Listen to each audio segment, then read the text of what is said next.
தமிழ்நாடு சட்டப்பேரவையில் நிறைவேற்றப்பட்ட 9 மசோதாக்களுக்கு ஆளுநர் ஒப்புதல் கொடுத்திருக்கிறார். இரண்டாவது முறையாக நிறைவேற்றப்பட்டு ஆளுநருக்கு அனுப்பி வைக்கப்பட்ட மசோதாவும் அதில் அடங்கும். தமிழ்நாடு நிதி நிர்வாக பொறுப்புடைமை சட்டத்துக்கும் ஆளுநர் ஒப்புதல் கொடுத்திருக்கிறார். இதுபோன்ற 9 மசோதாக்களுக்கு ஆளுநர் ஒப்புதல் கொடுத்திருக்கிறார். அண்மை செய்தியாக பார்த்து கொண்டிருக்கிறோம். சிறு குற்றங்களுக்கு சிறை தண்டனைக்கு பதிலாக அபராதம் விதிக்கக்கூடிய மசோதா மற்றும் நிதி சார்ந்த மசோதாக்கள் என மொத்தமாக 9 மசோதாக்களுக்கு ஒப்புதல் கொடுக்கப்பட்டிருக்கிறது. அண்மை செய்தி. மேலதிக விவரங்கள் செய்தியாளர் கண்ணன் இணைகிறார். கண்ணன், விவரங்கள். தமிழ்நாடு சட்டப்பேரவையின் கூட்டம் சில நாட்களுக்கு முன்பு நடைபெற்று முடிந்தது. இந்த சட்டப்பேரவை கூட்டத்தில் மொத்தம் 16 மசோதாக்கள் நிறைவேற்றப்பட்டது. இந்த மசோதாக்கள் அனைத்தும் ஆளுநரின் ஒப்புதலுக்கு அனுப்பி வைக்கப்பட்டது.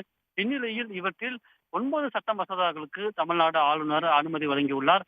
இதில் முக்கியமாக கூற வேண்டும் என்றால், தமிழ்நாடு நிதி நிர்வாக பொறுப்புடைமை சட்டத்தில் திருத்தம் செய்யும் சட்ட மசோதாக்கு ஆளுநர் ஒப்புதல் வழங்கியுள்ளார். இந்த மசோதாவானது ஏற்கனவே தமிழ்நாடு சட்டப்பேரவையில் நிறைவேற்றப்பட்டு ஆளுநருக்கு அனுப்பி வைக்கப்பட்டது. அந்த மசோதாவை ஆளுநர் திருப்பி அனுப்பினார். அந்த மசோதா அப்படியே தமிழ்நாடு சட்டப்பேரவையில் நிறைவேற்றப்பட்டு தற்போது ஆளுநர் ரவிக்கு அனுப்பி வைக்கப்பட்டது. இதனைத் தொடர்ந்து அந்த மசோதாவிற்கு ஆளுநர் ஒப்புதல் அனுப்பியுள்ளார்.